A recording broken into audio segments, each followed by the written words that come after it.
The girl kept her father's corpse at home, pretending he was still alive because she was extremely afraid of being alone. Her father was her only relative. Even though there was a live person in the basement, that person was more like a pet to her. When she wasn't feeling well, she would dig up her mother's bones and hug them for comfort. Her mother had spent the most time with her during her childhood. Their farm was very isolated, with no other neighbors around. The only person little Daijin could connect with were his parents, especially his mother, Alian. She was a surgeon and would talk to him about different surgical procedures while slaughtering cattle. If it were any other girl, she would have been scared to tears long ago. But Daijin found these things incredibly fascinating, even treating a dissected cow's eye as a toy. It was evident from that moment, Daijin was destined to become a psychopath. That was him. On this day, while Daijin was playing in the courtyard, a man approached him. Alian saw Daijin talking to this stranger and hurried out. The man introduced himself as the Beast, passing by and wanting to use the bathroom. Kind-hearted Alian let him into the house, not realizing that she was inviting a wolf into her home. Once inside, the Beast first asked if Daijin's father was at home. When he heard that Daijin's father had gone to the city, "Relax." Beast suggested that Alien accompany him to the bathroom. Only then did Alien feel something was wrong. She stopped the client, wanting Beast to leave the room. At this point, Beast finally revealed his true intentions. She pulled out a handgun and aimed it at Alien, ordering Daijin to sit in the chair next to her. Afraid that Beast might harm her daughter, Alien reluctantly followed Beast to the bathroom, not encountering Beast.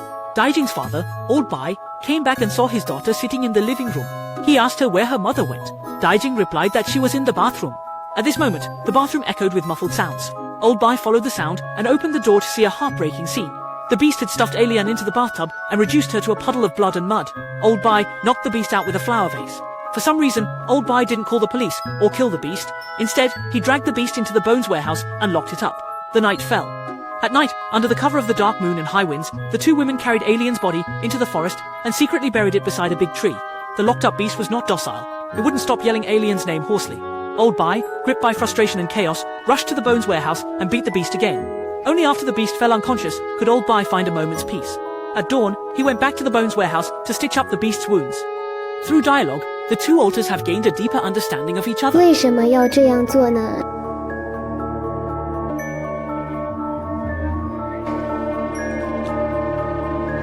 You're gonna kill me, right?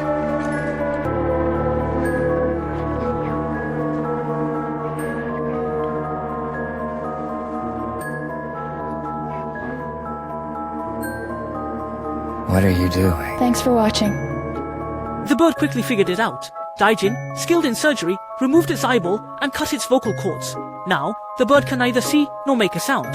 In the evening, Daijin told his father about this. Old Bai at the time showed no reaction. However, while bathing, he silently began to cry. One couldn't tell if it was because he missed his wife Wang or felt sorry for his mutated daughter. Since then, Daijin has completely taken care of the bird. He really treats it like a pet. Every day, I pick up some dead cats and dogs outside to feed to the wild animals. The wild animals eat the food with gusto, swallowing it down. He didn't know what meat he was eating. In his playful years, he often asked his father to dance with him. Old Bai, though not very pleased, didn't dare refuse. After all, raising this strong-willed child carelessly might lead to trouble. Several years passed by in the blink of an eye, and the child grew into a young lady. But Lao Bai did not know when he had already died, and there was no director here to relay the message. He might have left due to illness, yet Daijin did not bury his father. Every day, he kept the corpse by his side for all 3 meals because he was too lonely. Although the animals in the bone shed were still alive, Daijin fed them daily. But they were blind and lame. Daijin had no one to talk to. He gradually couldn't take the loneliness anymore.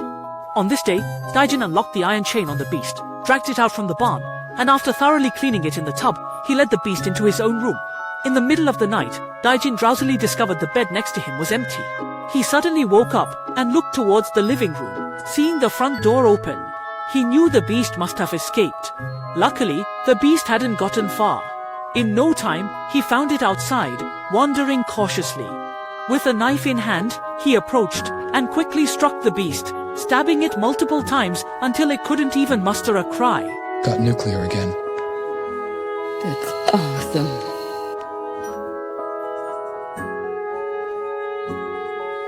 After sending off the beast, Daijin performed one last dance in front of Lao Bai. In the end, Lao Bai quietly stayed with him and never ran away.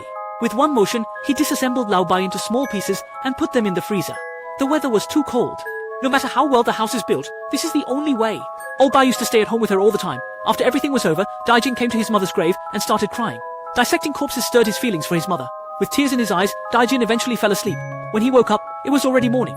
Daijin walked out of the forest, ready to go home. At that moment, a pickup truck happened to pass by, and Daijin saw it. She wanted to catch that car, and a mom driving it picked her up. Her baby was just a few months old, and for a moment, the baby gave a rare smile. She pleaded with the woman to let her hold the baby. The kind woman agreed without a second thought. Thank you, Mom. If I hadn't learned, I wouldn't be living in Australia. Sandy, what are you doing?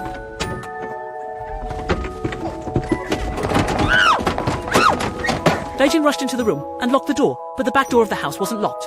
A woman entered the house through the back door. The sound of sobbing was heard coming from upstairs. The woman quickly ran upstairs, following the sound of crying. She arrived slowly outside a room on the second floor and gently pushed open the ajar door. Filming wraps here today. Bye-bye.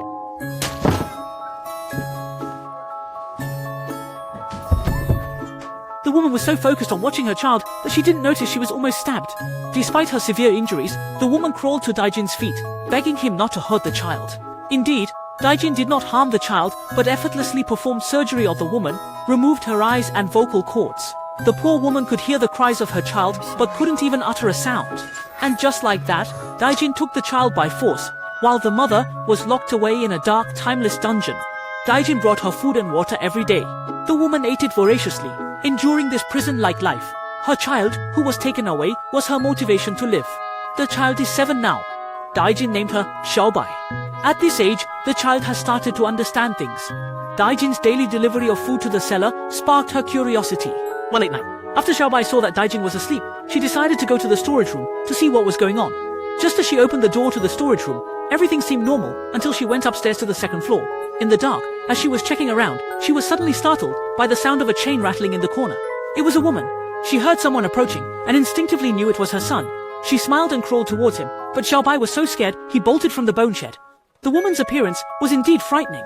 Xiaobai was understandably afraid. The woman, hearing her son run away, collapsed on the ground in pain. The next day, when food was brought to her, she hadn't eaten at all. Who's inside? Huh. What? There's someone inside. Daijin did not answer Xiaobai's question. He ordered her never to enter the Bones warehouse again. However, kind-hearted Xiaobai couldn't just stand by. Late at night, when everyone thought she was asleep, she went back to the Bones warehouse. The locked-up woman heard someone approaching and soon recognized the sound of unlocking. Xiaobai had freed her from her chains. She groped her way out of the Bones warehouse, luckier than the beast. After an entire night of feeling her way around, she reached the main road outside.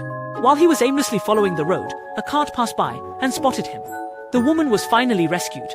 Daijin saw that the bone shed door was open and guessed that Xiaobai had entered again. When he went inside to check, he found that the woman was already gone. However, Daijin didn't blame Xiaobai. He truly treated him like his own child.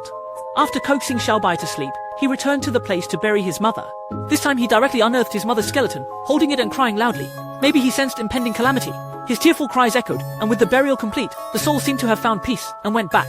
Just as he was about to leave the courtyard, he saw several cars approaching from a distance. Daijin knew they were coming to catch him, so he hurried back into the house, woke up Xiaobai, and said a lot of emotional words. Xiaobai, not knowing what had happened, responded to Daijin in a daze. At that moment, there was a banging on the door downstairs from the police, and Daijin pulled Xiaobai to hide in the corner of the wall. He didn't want to lose his last family member. For watching these feature clips! Hurry and go in, Mom!